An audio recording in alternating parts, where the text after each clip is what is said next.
20.5 million. That's a big number. It's the population of Mumbai. It's the average number of hot dogs sold each year at MLB baseball games. It's the number of pounds paid in bonuses to Barclays Capital Chiefs over the last 5 years. It's the number of Oreo biscuits that Americans consume in one day. It's also the average number of visitors to Thailand each year. And reportedly, it's the number of Americans who smoke marijuana each year. But it's also approximately the number of songs currently on Spotify.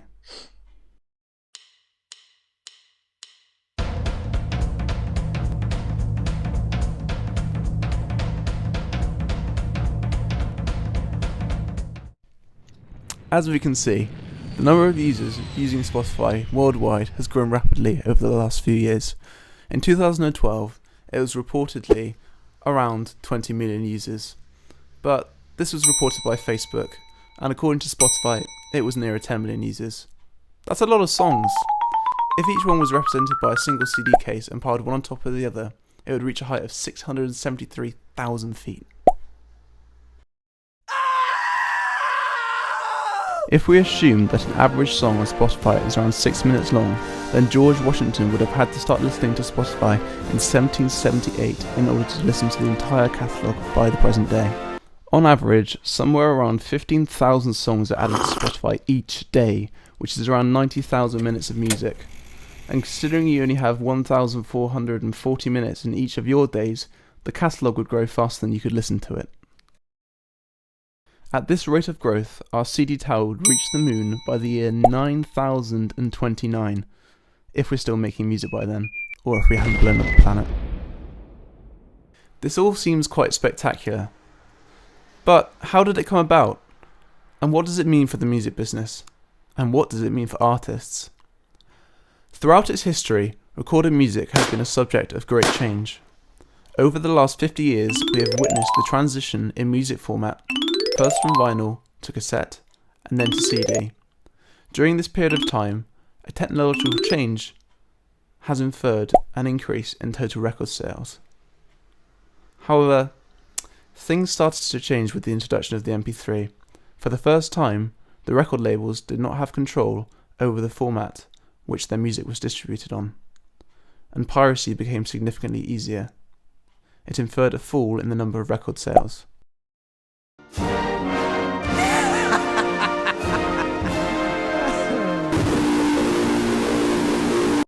Being able to stream an unlimited number of songs for a small monthly fee represents a potentially huge shift in the way in which we listen to music.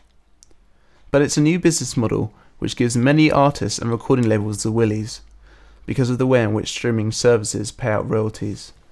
This is probably the most controversial aspect of music streaming. Spotify has been frustratingly slow to release data on its users and its complex royalty system, and the opacity of the system has only added to their worry. As was reported last month, Adele's album 21 was finally made available for streaming on Spotify. At first, Adele's team wanted a premium-only deal, where free users of the service would not be able to stream the album, but Spotify did not agree to it. And the recent statistic showing that the artist's payoff on Spotify is 3 times greater for premium streams as compared to the free streams is most likely the reason why Adele's team wanted that premium-only deal. As you can see on the graph, artists are making 3 times the amount of money every time a premium user streams their songs compared to free users.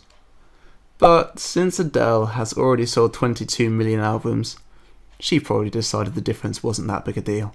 By a playlist versus a CD. So there have been some complaints from artists that they make very little money off your service compared to what they make off the download service. You guys have talked about the value of artists, both here and elsewhere, how important artists are. You go around telling artists to make great music. Some of them seem to feel like you're not paying them enough. What's your answer to that? So the answer really is that, again, this is a new model. It works entirely different than it's ever worked before. If you think about the old model, you used to buy a record, there was a transaction going on. If you think about that translating to iTunes, there was a transaction going on here. The difference with Spotify is you get paid every single time someone plays your song. And that's not the same amount as if someone buys it, but that adds up. Considering these rates at 0.5 cent per stream of an individual song, it would take an artist 200 plays to earn $1, and therefore would take you 200 million free streams to earn $1 million in royalties. $1 million.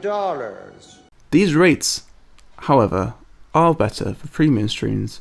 However, considering artists already pay distribution services of $50 a year just to get their music on streaming services like Spotify, they would need 10,000 free streams just to break even. However, let's forget for the moment about how much Spotify pays out to artists and focus instead on the nature of those payouts. Let's wind the clock back 20 years. Recording artists had to convince you to fall for their music just for long enough to make you buy a CD. Since the inception of pop music as a physical format, this need to impress a music buyer for a short length of time gave record labels a big incentive to look for one-hit wonders, capable of moving product quickly. It also meant people bought a lot of really shoddy music. Granted, labels often put a considerable amount of effort into grooming those artists for a full career, because it's easier to sell music when fans already like the people making it, but each time the music was released, the purchase only had to happen once.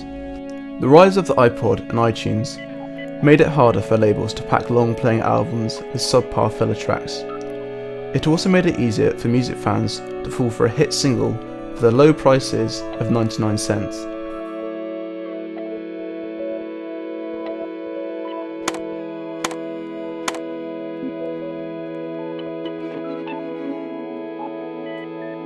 The landscape of the music industry is changing. Recorded music and its formats have always been very interdependent. Pop songs tend to be 3 minutes long because 50 years ago that's how much music could fit onto a side of vinyl. The compact disc is said to be 74 minutes long in order to handle Beethoven's Ninth Symphony. Neil Young, amongst others, including Gene Simmons of Kiss, believe pop music sounds bad. And they're not the only ones. We can see Spotify and other similar streaming services as an opportunity. They could be the answer to the music industry's quality issues. As with almost anything, it's about finding a balance between quantity and quality. It's no longer enough to convince fans to buy a single disc once. Instead, artists and labels have to turn them into lifelong fans.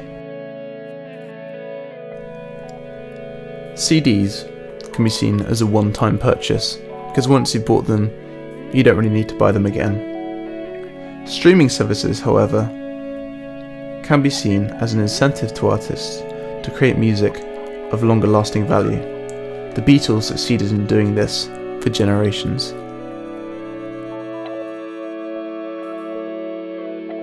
This should certainly come as welcome news to any music fan. Express delivery. Sales of recorded music have fallen off a cliff recently, and then declined immensely in the past 10 years. Arguably, the money is falling out of the music, and with it, perhaps the ability of artists to take a year out from touring to craft an album in a snazzy studio. But in the battle over what money is left, only the artists who convince people to listen to their music over long periods of time, the way in which the Beatles did, will come out ahead. Music is a business, and now, for perhaps the first time ever, the music business favours long-term quality over a flashy first impression. So, does Spotify have a future?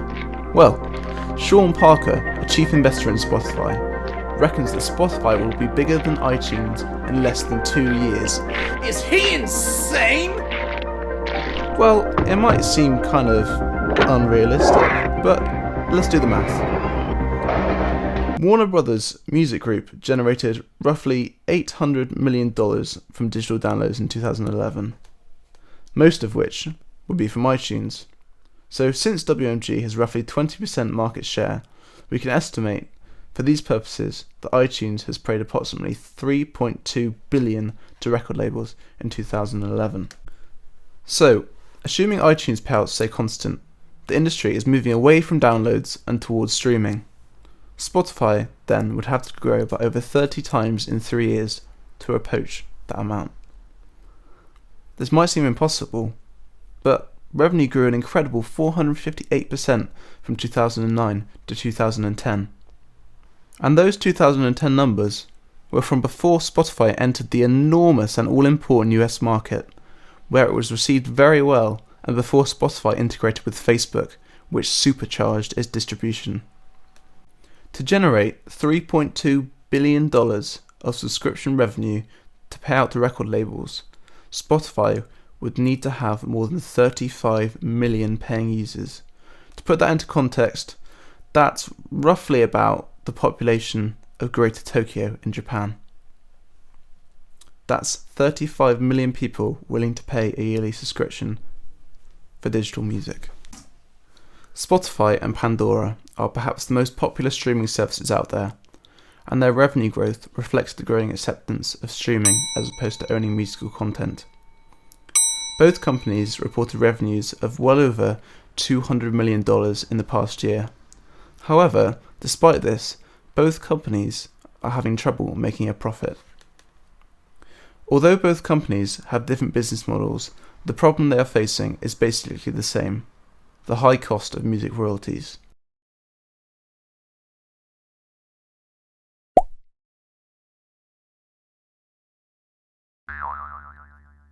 Unless Spotify and other streaming services can obtain more paying subscribers, the future of streaming services is under threat.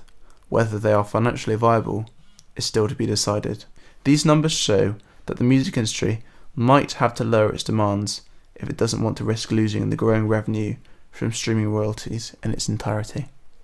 You may kill me, but you may never insult me. Who am I? Captain Jack Sparrow. Did we mention piracy?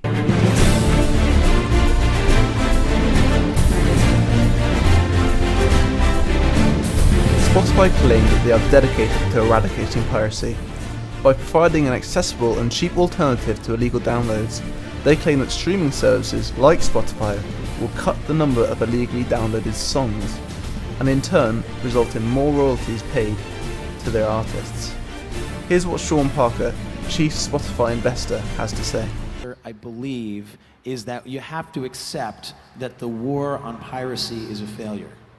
So you have to be willing to believe that, you look at the data, somewhere between 4 trillion and 10 trillion songs are illegally downloaded every year, and we're looking at maybe 4 billion or so legal downloads per year, so orders of magnitude more illegal downloading. So what's really happening is people are learning about music through their friends, and then they're going to the piracy networks and they're downloading it, or they're trading it on hard drives, or they're trading it, on private, private networks. So if you are willing to admit that, then you have to ask yourself the next question is, what are people willing to pay for? And I think the answer is convenience and accessibility. So, what does streaming mean for the music industry? It's a very open-ended question. In 20 years' time, people could be saying, "Hey dude, remember that thing called streaming? Oh, far out." After all, look how quickly we've come from vinyl to streaming. As a consumer, streaming presents an incredible prospect. But as an artist, your ability to make a living from music is becoming questionable. Whether you're a consumer or an artist, the future of the music industry remains up to you.